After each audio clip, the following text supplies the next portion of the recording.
This video is powered by the pros at Pascal Air Plumbing and Electric. Arkansas owned, Arkansas operated. GoPascal.com. Andrew Ellis joining us here from HawgSports.com, part of the 24/7 Sports Network, covering Arkansas baseball and everything else, of course. Andrew, how are you? I'm doing good. I'm looking forward to some night baseball, some cold baseball tonight, but I'm looking forward to it nonetheless. Windows open in the press box tonight. I know it's not fully up to you, but what would your vote be? My vote is almost. I mean, anytime there's even a dash of wind or any type of cold air, I want to close it up. But come on, Andrew. I don't like to name names, but there's a lot of people who like to have it. I mean, you're a Peyton Manning type of guy, huh? You want to play in the dome, huh? Yeah.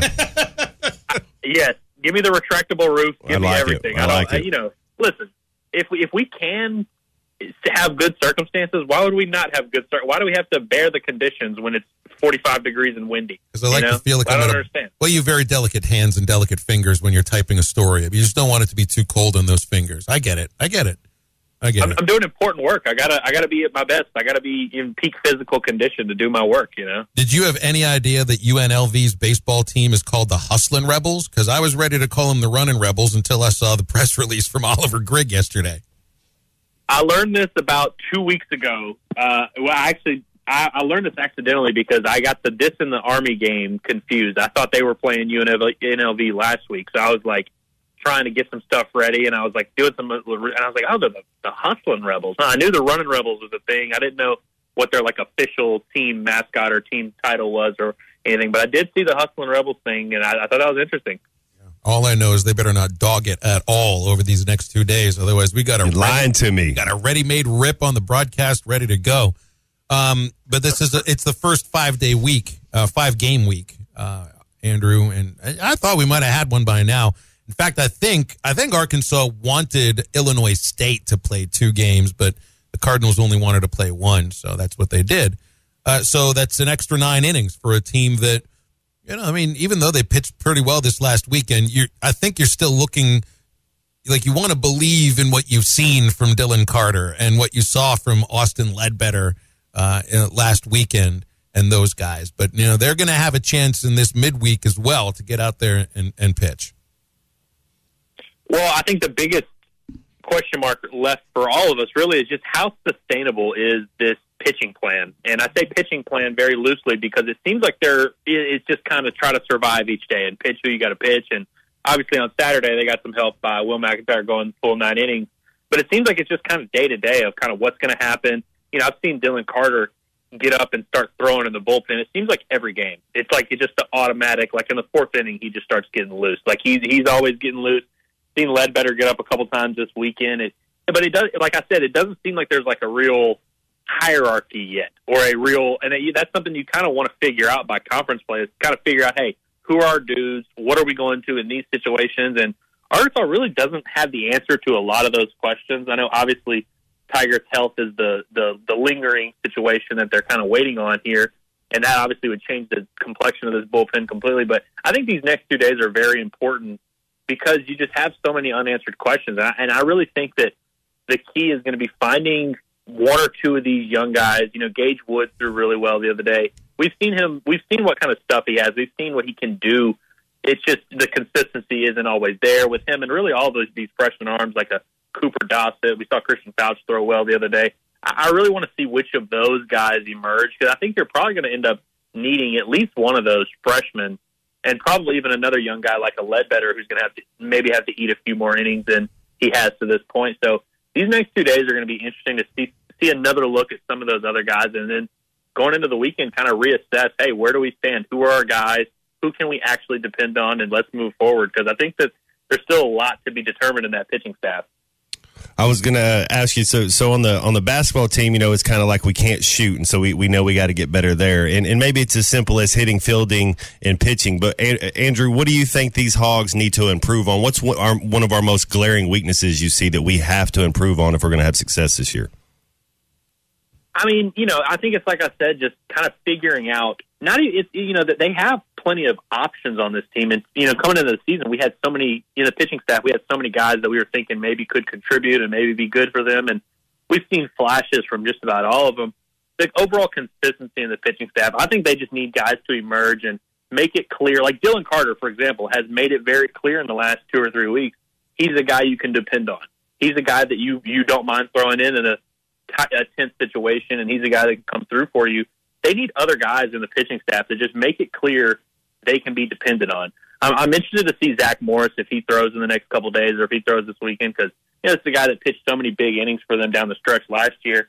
I think that's really the biggest glaring issue, I guess, with the team. I mean, it's hard to say glaring issue when they're 13-2, but I just think that they need more consistency and they need more guys that they know they can count on in that pitching staff. But, defensively, they've been fine. I think there's a few things they can clean up there, but I wouldn't consider that a huge question mark or a huge glaring need. But, I mean, I think it just all comes down to this pitching staff because, they've had a lot of success 13-2 start to the season, but I'm wondering how sustainable it is for them to just not really have a plan going into each weekend with their bullpen. And honestly, maybe the answer is your starters just have to eat more innings, which they've done with more consistency the last couple of weeks. That's part of the answer, no doubt. And I think you need Hagen Smith to be a guy that you can trust will go 6 to 7 innings every Friday and take it from there. Because you're not going to get a 9-inning complete game from a pitcher every weekend. It had been like 7 years since the last 9-inning complete game. So the starters have to go a little bit longer. And I think you saw that Hunter Holling could have gone longer than 5 innings because he only had 77 pitches on Sunday. I think he would go a little bit farther. But for the relievers, it's about getting into that circle of trust. You bring up, and I mean Dave Van Horn and Matt Hobbs, a circle of trust. And what they want to see, what they want to trust in a pitcher is that you will compete, is that you will trust your stuff and compete, which is challenging hitters. And that's what Dylan Carter has done.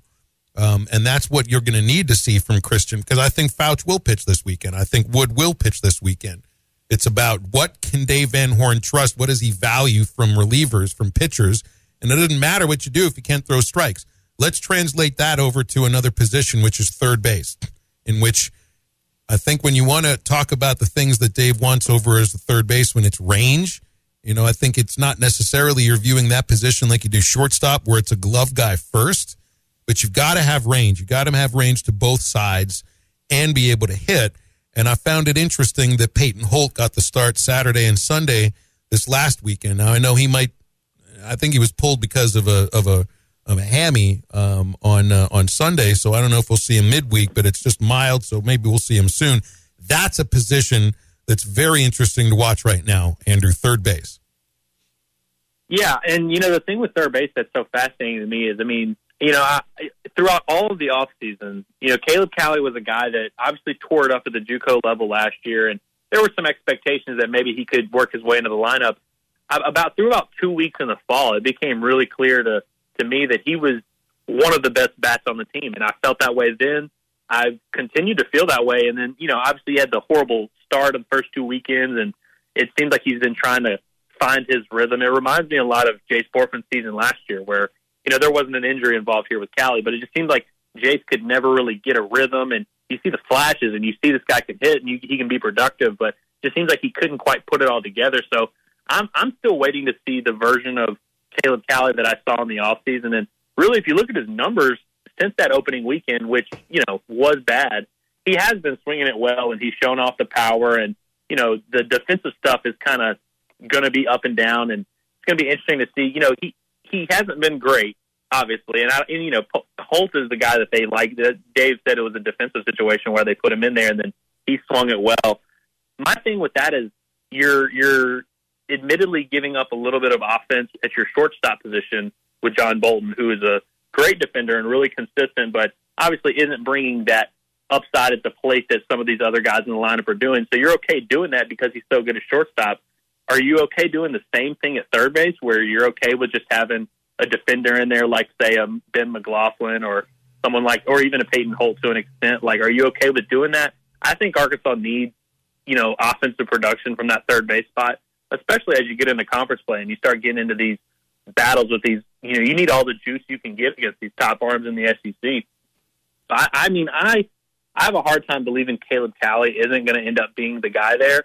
But, Peyton Holt, he's made the most of his opportunities to this point, and he's looked really solid. And so I imagine we'll still see him in the future. And, I think these next two games, we could see a few different guys there. I mean, we've seen what have we seen? Like 5 different guys start at third base. But it's going to be interesting. But my money is still on Caleb Cali. I'm still a big believer in his skill set and what his overall upside is at the plate. And I think he's shown he can be serviceable as a defender. And honestly, I think that's about what they're expecting, and then they're okay with that because I think the potential with his bat is as high as anyone on this team. And I think if he ends up being the guy in the lineup every day moving forward, it's just a matter of time before we see that consistently.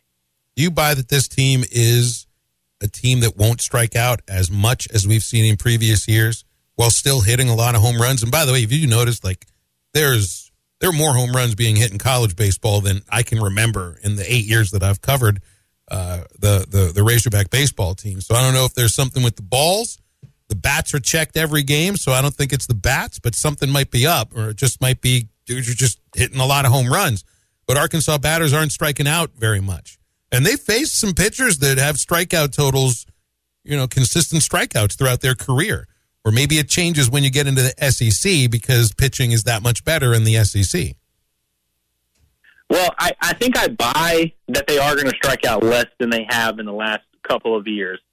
Will it be as dramatic as it has been in these first 4 weeks? Probably not. I think that as you get into SEC play and you start facing a Friday night starter every week and things like that, it's going to even out a little bit. But I do think that this team is a little bit more well-rounded offensively. And obviously they're on pace to shatter home run records, which, like you mentioned, a lot of teams across the country are doing the same thing. It's actually interesting whenever you look at the SEC's team stats. You would think, with Arkansas's hot start, they would be top 3, top 5 in every category. They're like 7th in home runs and 9th in batting average. There's so many teams right now that are just absolutely mashing the baseball. And so and obviously a little bit of that is non-conference play happening. And, we're going to get to see some better arms here in the future. But I do believe that this team is equipped to score runs in different ways, maybe more so than last year and even 2021 than they were. Because I think those were, you still have guys in this lineup that are high strikeout guys. I mean, Brady Slavens, I think, is probably due to do more damage than he's done. I mean, he only has 1 home run to this point in the season. We've seen what he can do. We know that there's going to be some power production coming from him. But he's also a dude that isn't striking out a ton. And so I feel like you're probably going to get a little bit of a regression to the mean or a progression to the mean with both of those categories. I think, there will be some more strikeouts, but I do really like what I'm seeing from this team offensively. And I think there's also just guys at the top of the lineup like a Josenberger and Stovall who really they haven't had those kinds of skill sets in the past few years, at least not consistently, of dudes that really just don't strike out a ton. And I mean, it's been really fun to see. Kendall Diggs, another guy who just has a really good approach. And even when they are striking out, it's like, they're not striking out in key situations where you can't afford to have one. And I really enjoyed watching these dudes hit. So I guess that's my long-winded way of saying, yes, I do believe they will strike out less. They can still produce some power, but I think it's going to even out at least a little bit once we get into SEC play. All right, Andrew, real quick. You got a Final Four. You're doing a bracket. March Madness is here. You got Arkansas making to the Sweet 16. What do you got? Got about 50 seconds, Andrew. I've got Arkansas winning one and losing one. I think they're gonna do kind of what we expect. I think I think they can get by Illinois. I see them playing well in that game. I feel like I just don't know if I trust this team to go on a real run and beat multiple teams in a row, but I'll have to really get back and look at my bracket before I tell you my full Final Four. I don't know. Who do you got winning it? Who you got winning? Me on. Appreciate it. All right. You got it, Andrew. Don't be surprised if there's something wrong with the window you sit in front of it. It's just jimmied wide open for the game tonight. Andrew Ellis. BetOnline remains your number one source for all your sports betting this season. Everything from the NFL and bowl season to esports. You'll find the latest odds, team matchup info, player news, and game trends at BetOnline. BetOnline features live betting, free contests, and live scores for almost any sport or game imaginable. We're the fastest and easiest way to bet on all your favorite leagues and events. Head to betonline.ag to join and receive a 50% welcome bonus on your first deposit. Make sure to use the promo code BELIEVE to receive your rewards. That's BLEAV. BetOnline, where the game starts.